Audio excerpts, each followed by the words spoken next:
Willkommen beim Blackjack. Das Spiel wurde früher auch 17 und 4 genannt. Denn Ziel des Spiels ist es, mit den Karten 21 Punkte zu erreichen. Oder so nahe wie möglich heranzukommen. Die Karten 2 bis 10 zählen ihre aufgedruckten Punktewerte. Bube, Dame oder König zählen jeweils 10 Punkte. Asse zählen 11 oder 1 Punkt. Erstmal muss ich meinen Einsatz in der sogenannten Box platzieren. Bereit für die erste Runde? Das fängt ja gut an. Ich habe schon 20 Punkte. Wenn ich jetzt noch eine Karte nehme, komme ich vielleicht über 21 Punkte. Also keine Karte mehr. Mein Mitspieler hat 16. Er belässt es dabei. Nun ist der Dealer dran. Mit seiner zweiten Karte hat er 16 Punkte und muss noch eine Karte ziehen.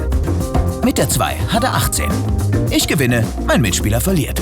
Zwischendrin kurz eine Besonderheit. Setze ich auf Bust, wette ich darauf, dass sich der Dealer verkauft, also mehr als 21 hat. Die Insurance versichert mich gegen einen Blackjack des Dealers. Kann man machen, muss man aber nicht.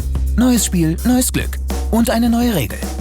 Ich setze vor Beginn der Runde auf Twins. Wenn meine ersten beiden Karten die gleichen Ziffern oder Werte haben, gewinne ich so den 11-fachen Einsatz. Ebenso kann ich sie teilen. Das nennt man Split. Mein Mitspieler hat einen Blackjack, das höchste Blatt.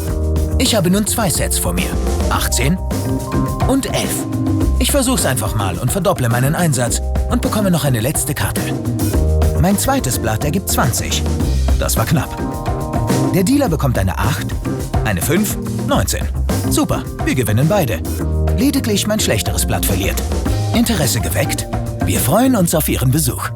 Hier nochmal das Wichtigste im Überblick.